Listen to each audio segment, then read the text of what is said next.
They are some of the wonderful people we've had the privilege to meet in recent months. What's easier, people or scenery? Oh, scenery is easier because, don't look at anybody. Right. You can do with it what you want. People with humility, creativity, and passion that inspires. I retired from farming and had to have something to do, and I put the peonies in and never thought they would get to be like this. So. And they represent the fabric of our small towns. I think this place is so successful because it's basically a family farm. Basically, between our employees and ourselves, we consider ourselves one giant family. The kind of people you certainly remember and respect. 98% of people are great. You're willing to help them. I show them the way, and people are very grateful, very kind people out there. Now, some of the small town stories we've been honored to share with you. Welcome and thanks for joining us for this small town special. I'm Jeff Alexander. Every week, somewhere along the back roads of Northeast Wisconsin, photojournalist Michael Bergman and I come across someone or some folks who simply make us smile. It could be a family member, your friend, maybe a neighbor. Safe to say we've had quite the journey thanks to our weekly series. And now a look back at some of our favorite small town stories. Living to be 100 years old is a major milestone for anyone to reach, but now imagine that when it comes to your favorite hobby, you still enjoy the same talents that you did decades ago. It's amazing. Back in April, we spent some time with a Wrightstown woman still painting beautiful works of art. When the calendar turned to 2023, it meant a special year for Jermaine Smith. Just got done celebrating, January 8th. That's the day Jermaine turned a century old. Tremendous. Yet a milestone she never expected to reach. For some odd reason, I just thought, something will happen. I'll get in a car accident or something and fall and hurt myself, so I'll pass on. But I didn't. Growing up in the Wrightstown area, Jermaine graduated high school in 1940. Shortly after, she decided to pursue a hobby inspired by her mom. That took her 2 winters to do, because look at all that snow. Then the war started, and the boys all had to go to service, so what do? Either go with girlfriends someplace or you stay home. And my mother was painting. I thought, I should try that once and see how that would go. Based on her very first painting. I didn't even ask my mother how to mix the colors. Jermaine had discovered an undeniable talent. You have a gift. Yes, I do. And I love, now like that painting fall scene, and putting those colors in. And it's also the gift to still have a nice, steady hand. That's the big gift. After getting married and starting a family, Jermaine took a break from painting to raise her family. But once her children were on their own, she picked up a brush again and found a new style of painting. That's one thing about watercolor. You can do so many different things with it. Over the last 35 years. That got started then with cards for birthdays and Christmas and graduations. And a lot of cards. Yeah. Each of Jermaine's 5 children, 10 grandchildren, and 7 great-grandchildren have received a hand-painted card. Oh, wait till you see some of my Christmas cards. For every holiday or special occasion. Then I know that they'll remember me. Those cards are family treasures. She got albums for each one of her children, and they got all their cards in it. Well, that must make you feel special. Oh, yes. And then they show them to somebody else.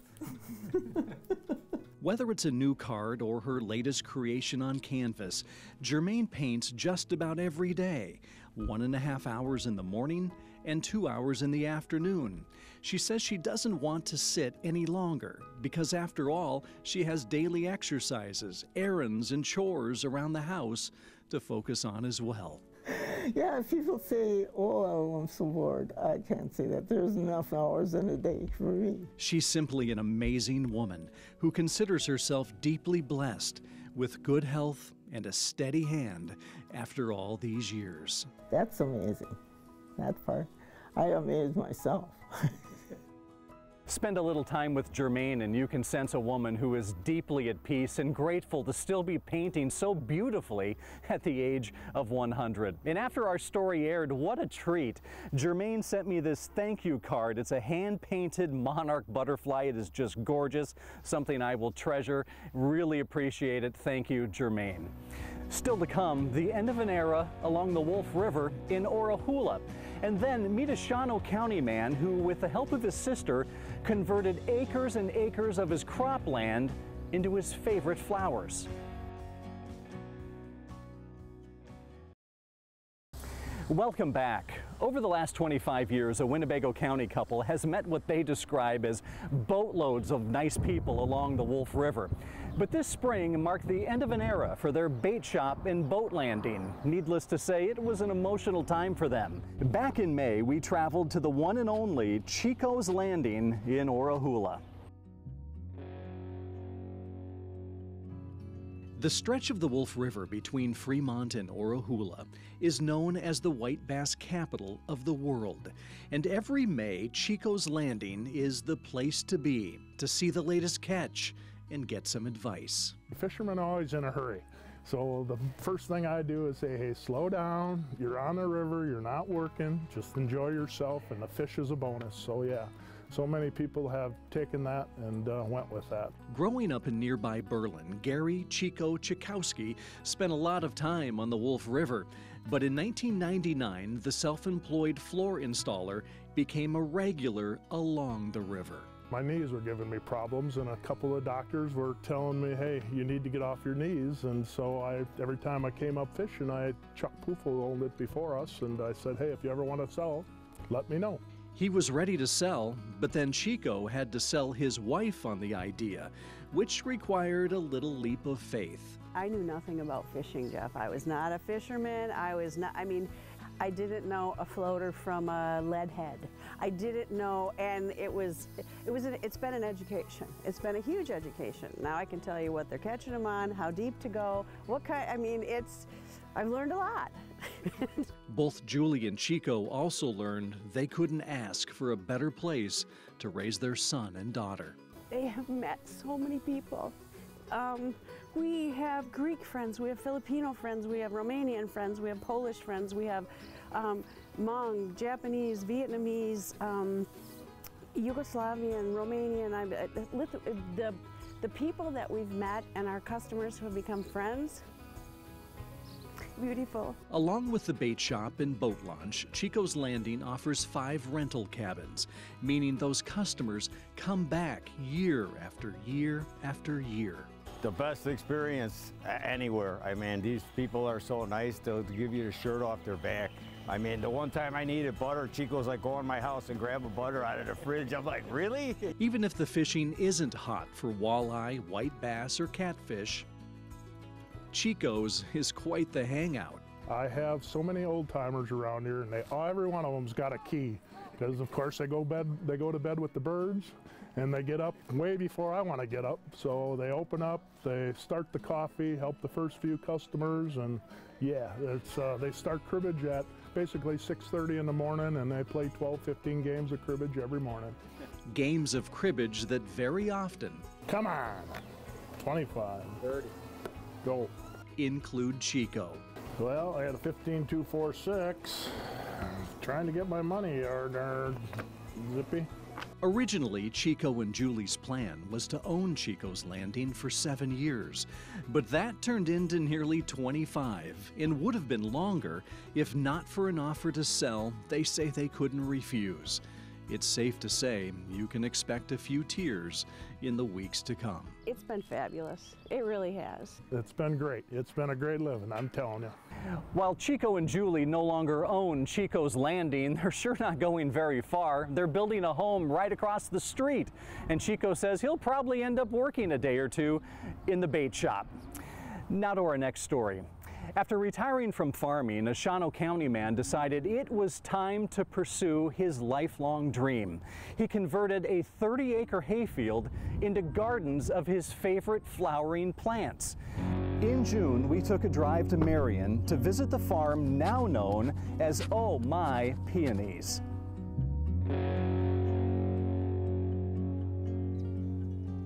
Leroy Milkey still has vivid memories of visiting his aunt as a little boy. She had a whole row of peonies to have, and hell, you'd play hide and seek in those things, and then you could hide in the woods, find you and all. While still farming on the same land his grandfather started farming back in 1917, Leroy maintained a small peonies garden by the house. And hell, all the people would come up, and that's the first ones we had. They'd come up to the yard and they wouldn't get out of the car, and they would just sit around. And, well, I suppose they were afraid they didn't want to get in your stuff. So then I moved them down here down by the road. That was in 2012, the year Leroy got serious about his peonies. And I wanted something for retirement so you could do something, because I guess as your farmer, you like keep staying in the dirt. That same year, as Leroy was starting his first few gardens, something else happened. Well, about that time I came along. His sister Sue had an idea. I said, Leroy, we really need to do something with these peonies. We need to sell at market, cut stems, or we need to wholesale some, or we need to do something, and let's just try a few things. So we did. She's got business in her blood, and I don't have any business. As for a name for their new business, well, Leroy took care of that. He saw the red charm peony at my sister's house because she had some peonies, and he said, "Oh my, peonies!" Oh my, peonies was off and running, and anyone who knew Leroy knew he was on a mission, planting more and more peonies each year. What do you want for Christmas? And it's the easiest thing in the world. You want a gift certificate for peonies. Up until 2020, Leroy and Sue sold their peonies as cut stems and potted plants locally and bare root plants all over the country. When the pandemic hit, though, they discovered a new opportunity. There weren't any funerals and there weren't any weddings, and so we said, what are we going to do this year? This year. And I said, why don't we just do a cut your own and have people come out. And to say it's simply been a hit would be a serious understatement.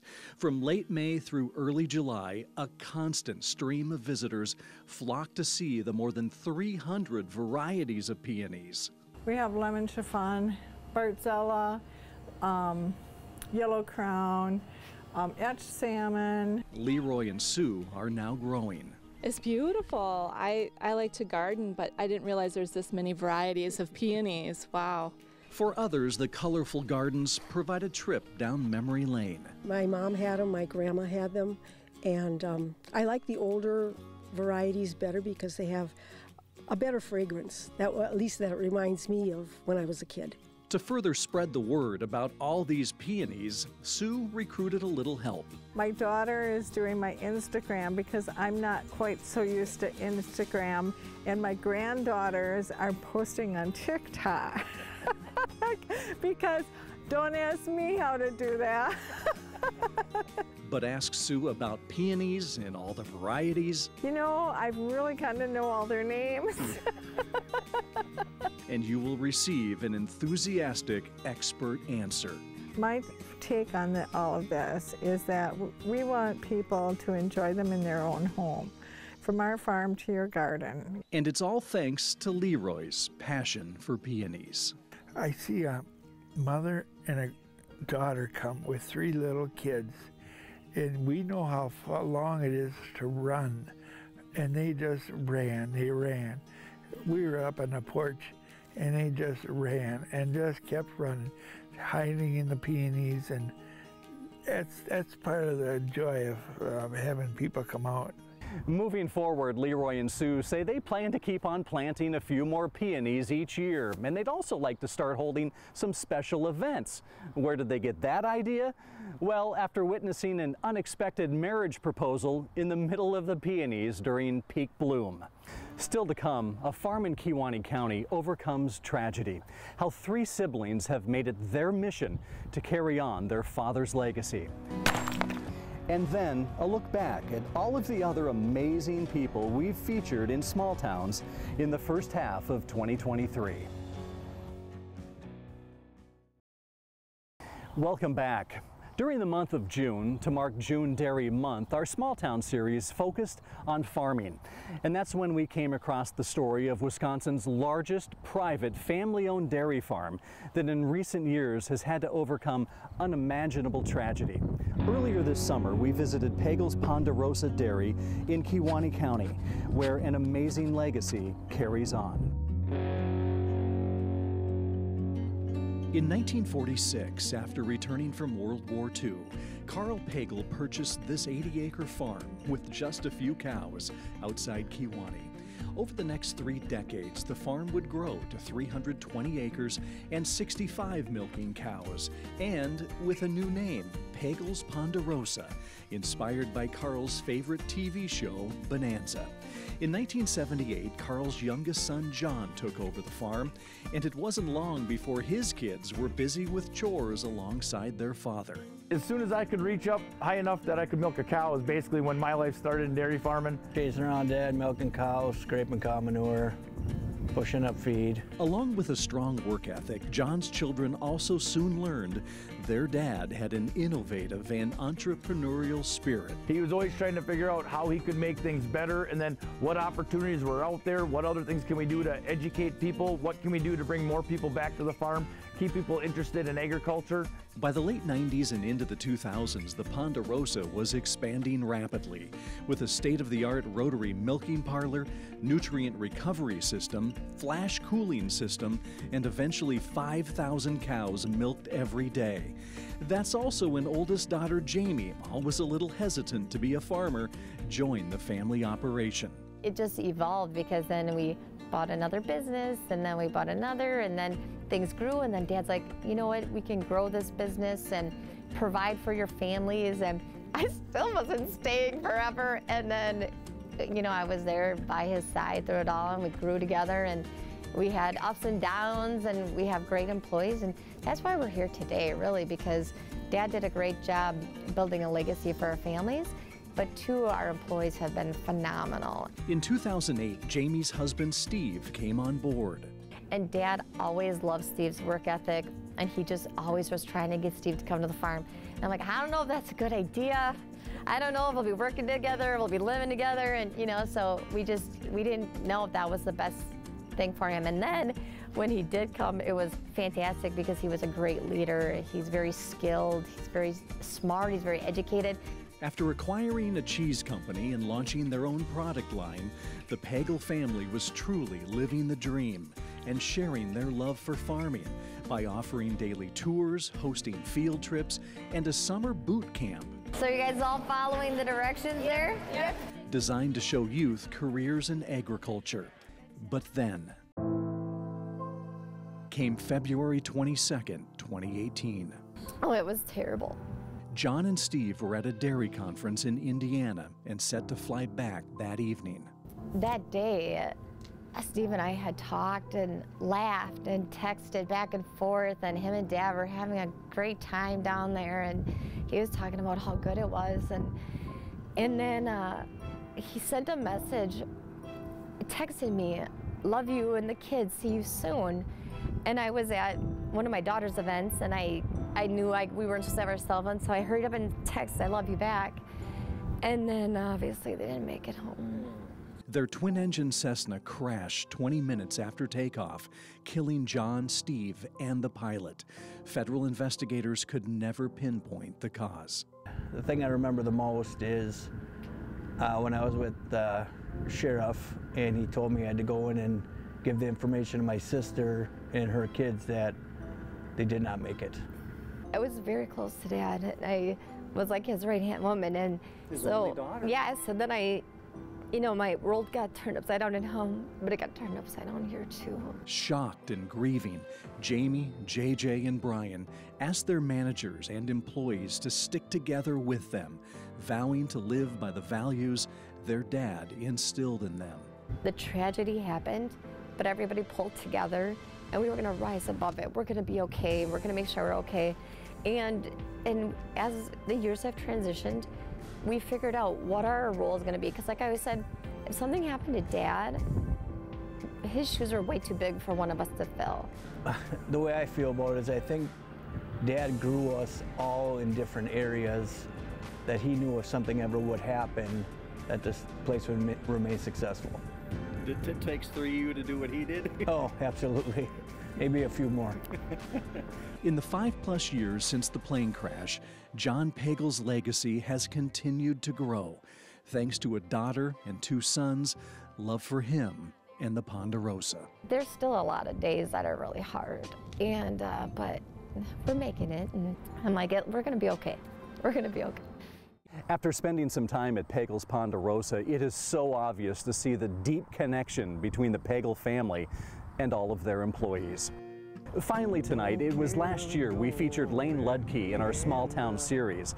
An elementary school music teacher and singer-songwriter, Lane, who goes by the stage name Lane Lee, is supremely talented. And we are honored that he wrote and recorded a theme song for Small Towns. As we say goodbye, here's Lane and the many others so gracious to share their stories with us. Have a great evening, and thank you for watching.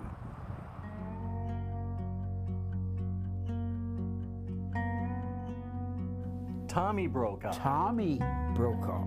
Color in here is gorgeous. It's gonna be a special moment for me. Everyone's got their story. Mine was dairy farmer since I was little.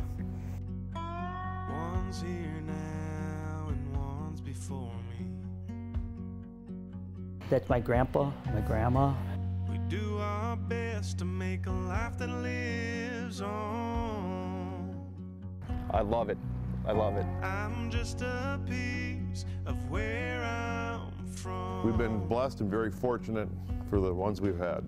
Yeah, I live my life like a small town story. If you're from here, you might know me, 'cause I've been running here since I was a kid. If you find this one, what do you have to do to get this one? Yeah, we might be small, but our hearts are real big. We're all a part of everything it is.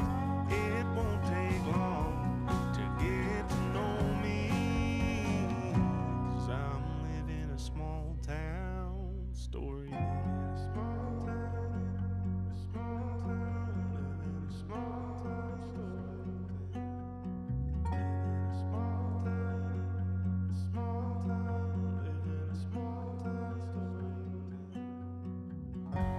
This town's been here for quite some time. Most just don't get it when they drive by. To most, that building, it just looks old. But they'd be amazed with all the stories it holds. Yeah, I live my life like a small town story. If you're from here, you might know me, 'cause I've been running here since I was a kid. That used to be the living room. Yeah, we might be small, but our hearts are real big. We're all a part of everything it is. It won't take long to get to know me, 'cause I'm living a small town story.